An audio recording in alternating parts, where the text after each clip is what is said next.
بسم اللہ الرحمن الرحیم۔ دوسرا مسئلہ کہ 3 پتھروں سے استنجا کرنا واجب ہے یا نہیں۔ تو امام مالک اور امام شافعی رحمہ اللہ فرماتے ہیں کہ 3 پتھروں سے استنجا کرنا واجب اور ضروری ہے۔ 3 پتھروں سے کم کے ساتھ استنجا نہیں ہوگا۔ یہ اس صورت میں ہے جب پانی وغیرہ نہ ہو، تو اس صورت اور پتھروں سے استنجا کرنے کی ضرورت پیش آئے تو اس وقت وہ فرماتے ہیں کہ 3 پتھروں سے کم سے استنجا نہیں ہوگا، 3 پتھروں کے ساتھ استنجا کرنا واجب اور ضروری ہے۔ امام مالک رحمہ اللہ اور امام ابو حنیفہ رحمہ اللہ یعنی احناف یہ حضرات فرماتے ہیں کہ استنجا 1 پتھر سے بھی ہو سکتا ہے، 2 سے بھی ہو سکتا ہے، اور 3 کا استعمال کرنا مستحب ہے۔ اصل میں صفائی کرنا اور مقام اور محل کو پاک کرنا یہ ضروری ہے، عدد ضروری نہیں۔ ان حضرات کے دلائل بھی انشاءاللہ آئیں گے، اور اس حدیث میں ان حدیثوں میں صرف ان حضرات کے دلائل موجود ہے جو 3 پتھروں کے استعمال کو کیا کرتے ہیں، واجب قرار دیتے ہیں۔ لیکن پہلا جواب تو ان کو ہم یہ دیتے ہیں کہ ان حدیث میں کوئی لفظ ایسا موجود نہیں جو اس کے وجوب پر دلالت کرے۔ ہاں آپ صلی اللہ علیہ وسلم یہ کہتے تھے کہ 3 پتھروں سے استنجا کیا جائے، 3 سے کم سے نہ کیا جائے، لیکن ہماری جو دلیل احناف کی اور امام مالک کی وہ یہ ہے کہ ایک مرتبہ عبداللہ ابن مسعود رضی اللہ عنہ کو آپ صلی اللہ علیہ وسلم نے بھیجا کہ جاؤ استنجا کے لیے پتھر لے آؤ، تو انہوں نے 2 پتھر لائے اور ایک لید لائی، ان کو تیسرا پتھر نہیں ملا، تو انہوں نے جا کر آپ صلی اللہ علیہ وسلم کو تینوں پکڑا دیا۔ آپ صلی اللہ علیہ وسلم نے لید کو پھینک دیا، آپ نے کہا کہ یہ تو خود گندگی ہے، اور 2 پتھروں سے کیا کیا، استنجا کیا۔ اس سے معلوم ہوتا ہے کہ 2 پتھروں سے بھی استنجا ہو سکتا ہے۔ اب ان حضرات کے دلائل کا جواب، جو ان حضرات نے یہ جو حدیث ہے جس میں 3 پتھروں کے استعمال کا آپ صلی اللہ علیہ وسلم نے 3 پتھروں کے استعمال پر زور دیا ہے، تو اس کا جواب یہ ہے کہ اصل میں جو ہے پاکی جو ہے وہ 3 پتھروں سے عموماً حاصل ہوتی ہے، اور اصل میں ہے کہ پاکی صحیح طور پر حاصل کی جائے، اور وہ عموماً 3 پتھروں سے ہی حاصل ہوتی ہے۔ تو اگر آپ 3 پتھروں کو واجب کہتے ہیں اور 3 سے زائد یا کم سے آپ کہتے ہیں کہ استنجا نہیں ہوگا یا گناہ گار ہوگا، تو اس صورت میں اگر کوئی شخص 3 پتھر استعمال کرے اور گندگی رہ جائے، مقام پاک نہ ہو، تو پھر اس صورت میں کیا کرے؟ کیا آپ یہ نہیں سمجھتے کہ اس کے لیے پھر 4تھا 5واں بلکہ 6واں پتھر استعمال کرنا بھی واجب اور ضروری ہوگا؟ کیونکہ جب تک مقام کو پاک نہیں کرے گا، گندگی صاف نہیں ہوگی، تب تک اس کے استنجا نہیں ہوگا اور وضو نہیں ہوگا اور نماز بھی نہیں ہوگی۔ تو اس لیے یہ کہنا کہ 3 ہی واجب ہے، اس سے کم یا زیادہ استعمال نہیں کر سکتے، تو اس شخص کے لیے کیا حکم ہے؟ ایک جواب، الزامی جواب اس کو کہتے ہیں۔ دوسرا الزامی جواب ہمارے پاس یہ ہے کہ کوئی شخص ایسے مقام پر ہے جہاں پر پانی نہیں ہے۔ یہ مسئلہ اسی صورت میں جب پانی موجود نہ ہو، اگر نہ پانی موجود ہو تو پانی سے استنجا ہو جائے گا، پتھروں کی ضرورت ہی نہیں۔ لیکن ہاں پھر بھی اگر کوئی استعمال کرنا چاہے تو اس صورت میں بھی یہی اختلاف رہے گا، اگر کوئی استعمال کرتا ہے تو 3 کے وجوب کے وہ قائل ہے، اور ہمارے نزدیک 1 پتھر سے بھی ہو جائے گا۔ دوسرا جواب یہ ہے کہ اگر کوئی شخص ایسے مقام پر ہو کہ وہاں صورتحال ایسی ہو کہ اس کے پاس 1 ہی پتھر ہو، تو اس شخص کے لیے کیا حکم ہے؟ کیا اس کا استنجا ہوگا یا نہیں ہوگا؟ اگر آپ 3 پتھروں کے وجوب کے قائل ہیں تو اس کا مطلب ہے کہ اس کا استنجا نہیں ہوگا، تو پھر اس شخص کے لیے کیا حکم ہے؟ کیا وہ نماز نہیں پڑھے گا؟ تو ایک تو یہ جواب ہے الزامین پر۔ لازمی بات ہے کہ شریعت کہتی ہے کہ وہ شخص بھی استنجا کر لے، 1 پتھر سے کر لے، اس کی نماز ہو جائے گی، کیونکہ نماز کا پڑھنا وہ ضروری ہے۔ تو یہ 2 الزامی جواب ہے۔ تیسرا،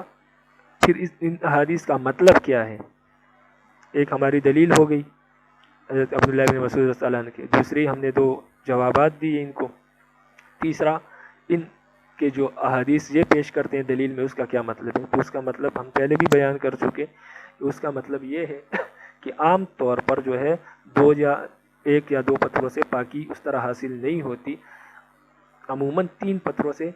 مقام اچھی طرح پاک اور پاکی حاصل ہو جاتی ہے، تو اس لیے آپ صلی اللہ علیہ وسلم نے 3 پتھروں کے استعمال کا حکم دیا۔ باقی یہ کوئی وجوب کے لیے آپ صلی اللہ علیہ وسلم نے نہیں کہا کہ وہ یہ واجب ہے، اگر واجب ہوتا تو آپ صلی اللہ علیہ وسلم نے خود 2 پتھر استعمال کیے، تو پھر اس کا کیا مطلب ہے؟ کیا اس صورت میں آپ صلی اللہ علیہ وسلم کا استنجا نہیں ہوا؟ نعوذ باللہ من ذالک، حالانکہ یہ ممکن نہیں، کیونکہ شریعت نام ہے آپ صلی اللہ علیہ وسلم کے اعمال کا، تو اس کا بظاہر دونوں حدیثوں میں تطبیق اسی صورت میں نکل سکتی ہے، اگر نہ ایک کو منسوخ مانا جائے گا اور دوسرے کو ناسخ، اسی صورت میں نکل سکتی ہے کہ جب آپ 3 پتھروں کے استعمال کو مستحب قرار دے اور اس سے کم جو ہے 1 یا 2 پتھروں کے استعمال کو بھی جائز قرار دیا جائے، تو اس وقت آپ صلی اللہ علیہ وسلم نے جائز پر عمل کیا، اور یہاں پر جو ذکر ہے 3 پتھروں کا، یہ مستحب کا رب آپ صلی اللہ علیہ وسلم نے حکم دیا، تو اس صورت سے دونوں حدیثوں میں تطبیق ہو جائے گی۔ تو ہمارا مسلک ایسا ہے جس میں دونوں حدیثوں پر عمل ہو سکتا ہے، دونوں پر عمل کرنا ممکن ہے، لیکن اگر آپ کے مسلک کو اختیار کیا جائے امام شافعی رحمہ اللہ کے مسلک اور امام احمد بن حنبل رحمہ اللہ کے مسلک کو، تو اس صورت میں پھر ان حدیثوں پر تو عمل ہو سکتا ہے جن میں 3 کا ذکر آیا، لیکن جن میں 3 سے کم کا ذکر آیا ہے تو ان حدیثوں پر پھر عمل کرنا ممکن نہیں ہو سکتا۔ حالانکہ حدیث کا سب سے پہلے قاعدہ یہ ہے کہ ایسی صورت اختیار کی جائے کہ جس میں تمام حدیثوں پر عمل ہو جائے، اور ایسا طریقہ اختیار کیا جائے کہ جس میں تمام حدیثوں پر عمل کرنا ممکن ہو، کیونکہ ہم نے آپ صلی اللہ علیہ وسلم کے تمام حدیثوں پر عمل کرنا ہے۔ بلا وجہ جب عمل ممکن ہو تو اس وقت ہم نے کسی حدیث کو نہیں چھوڑنا، ہاں جب عمل ممکن نہ ہو تو اس وقت پھر ایک کو ناسخ دوسرے کو منسوخ مانا جائے گا اگر تاریخ معلوم ہے، وگرنہ اس میں توقف کیا جائے گا۔ اب عبارت دیکھیں، باب کراہیت استقبال القبلۃ عند قضاء الحاجہ، قضاء حاجت کے وقت قبلہ رخ ہونا مکروہ ہے۔ یہاں پر مکروہ سے مراد مکروہ تحریمی، اصل وجہ اس کی یہ ہے کہ جس طرح نماز میں ہم قبلے رخ ہو کر وہاں سجدہ کرتے ہیں، لیکن سجدہ ہم رب العالمین ہی کو کرتے ہیں، لیکن قبلہ رخ اس لیے ہوتے ہیں کہ قبلے کی تعظیم کی وجہ سے ہم قبلے کی طرف رخ کرتے ہیں، تو اسی طرح جب قضاء حاجت کیا جائے تو اس وقت بھی اس کی طرف منہ کرنا یا پیٹ کر نہیں کرنا چاہیے، اس لیے کہ اس سے قبلے کی اہانت ہوتی ہے، تو جس طرح اس کی تعظیم ضروری ہے نماز میں، اس طرح اس کی اہانت سے بچنا بھی ضروری ہے۔ وبه قال حدثنا مسدد بن مسرهد قال حدثنا ابو معاوية عن الاعمش عن ابراهيم عن عبد الرحمن بن يزيد عن سلمان، یا سلمان فارسی رضی اللہ عنہ مراد رضی اللہ عنہ، قال قیل له، فرماتے ہیں کہ ان کو کہا گیا، یعنی ان کو آپ صلی اللہ علیہ وسلم نے فرمایا، ان کو کہا گیا یعنی ان کو کسی نے کہا جو غیر مسلم تھا، لقد علمکم نبیکم کل شیء، آپ کو آپ کا نبی ہر چیز سکھاتا ہے، حتی الخارات، یہاں تک کہ استنجا بیٹھنے کا طریقہ بھی آپ کو سکھاتا ہے، یعنی استنجا کا طریقہ بھی آپ کے نبی آپ کو سکھاتے ہیں۔ تو صحابہ شرمائے نہیں، صحابی نے کہا قال اجل، فخر سے کہا ہاں بے شک، کیونکہ اسلام ہے اتنا بہترین مذہب کہ چھوٹی چھوٹی باتیں بھی ہمیں بتائی ہمارے پاکی ناپاکی کی۔ فرماتے ہیں قال اجل، فخر سے فرمایا کہ ہاں بالکل، لقد نہانا رسول اللہ صلی اللہ علیہ وسلم، ہمارے نبی نے منع کیا، ان نستقبل القبلۃ بغائط او بول، کہ ہم بول و براز کے وقت قبلہ رخ ہو، والا نستنجی بالیمین، اور ہمیں اس سے منع کیا کہ ہم دائیں ہاتھ سے استنجا کریں، اس لیے کہ دائیں ہاتھ اچھے کاموں کے لیے ہے، والا نستنجی احدنا باقل من 3 اشجار، اور ہمیں اس سے منع کیا کہ ہم میں سے کوئی شخص بھی 3 پتھروں سے کم کے ساتھ استنجا کرے،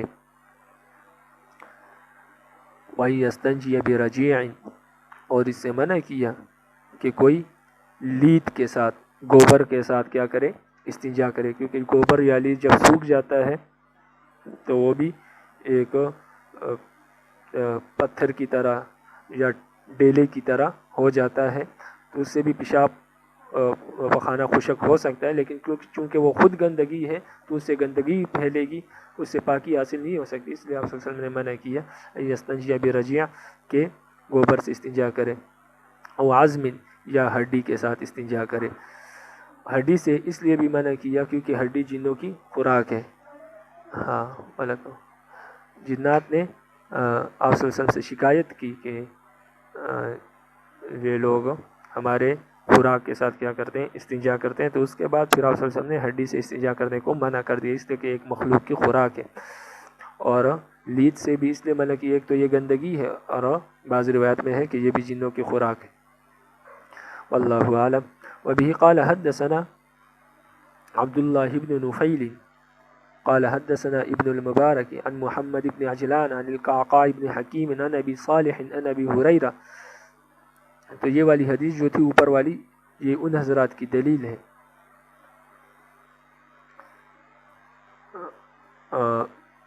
ان حضرات کی بھی دلیل ہے جو کہتے ہیں کہ استقبال اور استدبار دونوں قبلے کی طرف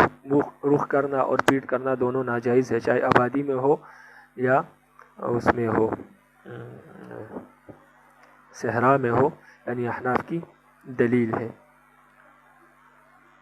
اور ان حضرات کی بھی دلیل ہے جو کہتے ہیں کہ قبلہ رخ ہو کر آپ قبلہ رخ ہونا جائز نہیں قضاء حاجت کے وقت، چاہے آبادی ہو یا صحرا ہو، لیکن استدبار کیا ہے؟ جائز ہے، پیٹ کرنا جائز ہے، چاہے آبادی ہو یا صحرا ہو، کیونکہ اس میں صرف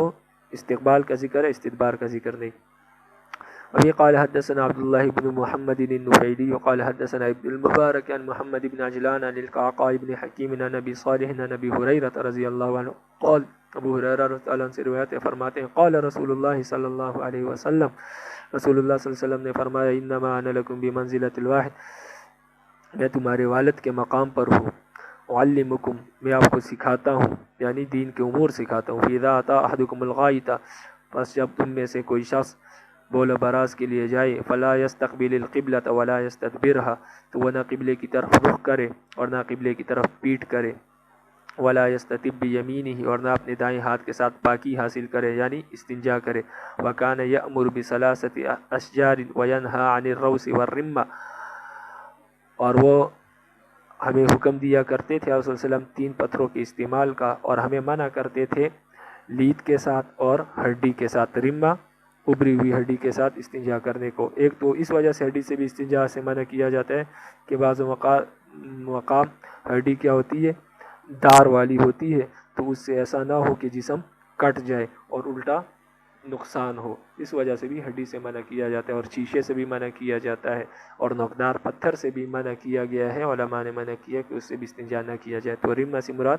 یہاں پر وہی ہڈی مراد ہے جو نوکدار ہو، ویسے عام ہڈی سے بھی استنجا کرنا جیسے اوپر والی حدیث میں گزر چکا ہے جائز نہیں۔ تو یہ بھی احناف کی دلیل ہے جو کہتے ہیں کہ استقبال اور استدبار دونوں جائز نہیں، کیونکہ اس میں دونوں کا ذکر ہے۔ وبه قال حدثنا مسدد بن مسرهد قال حدثنا سفیان عن الزهري عن عطاء بن يزيد عن ابي ایوب روایتا، ابو ایوب رضی اللہ عنہ سے روایت ہے، وہ روایت کرتے ہیں یعنی نبی کریم صلی اللہ علیہ وسلم سے روایت کرتے ہیں، قال کہ رسول اللہ صلی اللہ علیہ وسلم نے فرمایا، اذا اتیتم الغائط فلا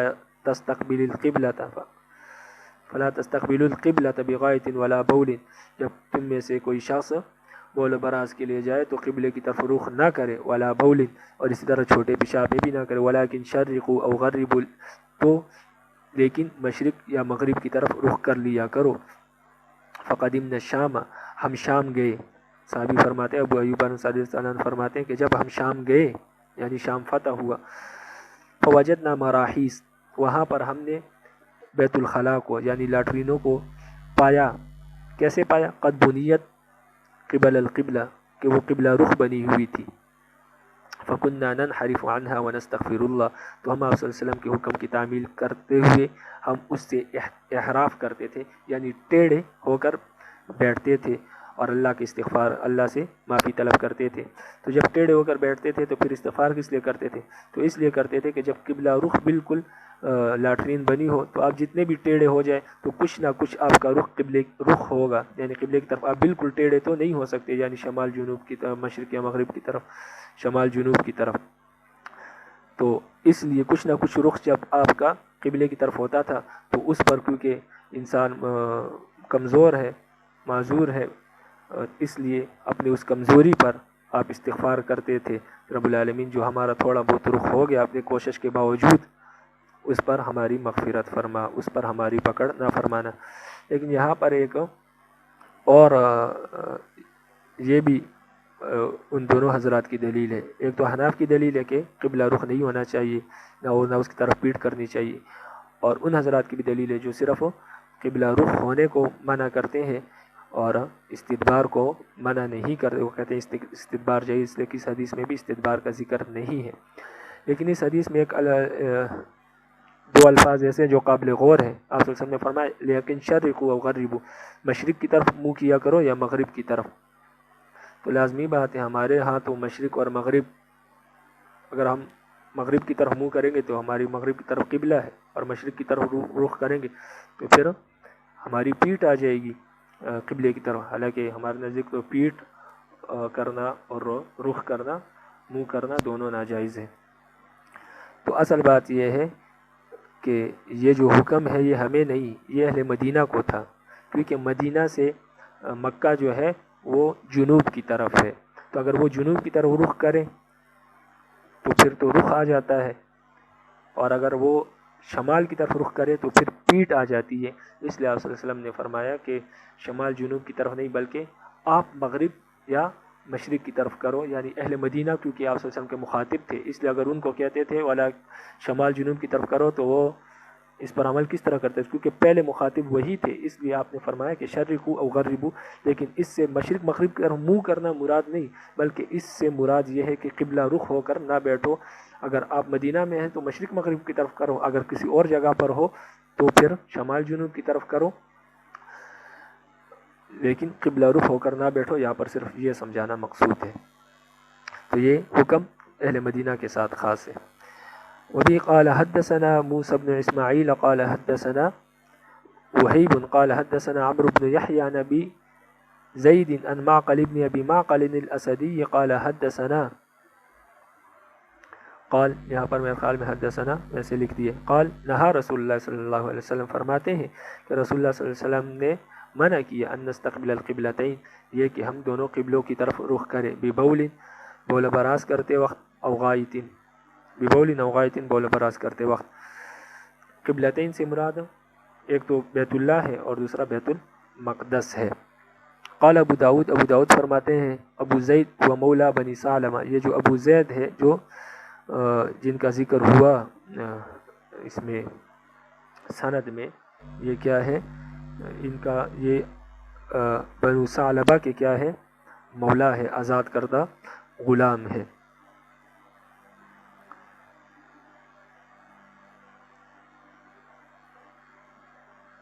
تو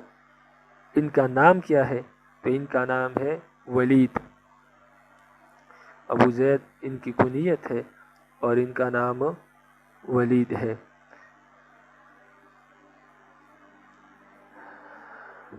لیکن یہ راوی جو ہے یہ مجہول ہے، اس کا صحیح علم نہیں ہے. بعض حضرات نے کہا کہ اس کا نام ولید ہے، لیکن اس کے باقی حالات معلوم نہیں ہے. اور اس نے جو ہے اپنی حدیث میں قبلتین کا ذکر کیا، حالانکہ باقی تمام حدیثوں میں جو ہے قبلتین کا ذکر نہیں ہے، صرف بیت اللہ کا یعنی قبلے کا ذکر ہے، جو صرف مسلمانوں کا قبلہ ہے بیت اللہ، بیت المقدس کا ذکر نہیں. لیکن اس نے ثقہ راویوں کی کیا ہے مخالفت کی اور قبلتین کے الفاظ ذکر کیے، اس لیے یہ حدیث جو ہے یہ منکر ہے. منکر اس حدیث کو کہتے ہیں جس میں کوئی ضعیف راوی ثقہ راویوں کے خلاف روایت کرے، یعنی اس کی روایت ثقہ راویوں کے خلاف ہو تو اس حدیث کو منکر کہتے ہیں.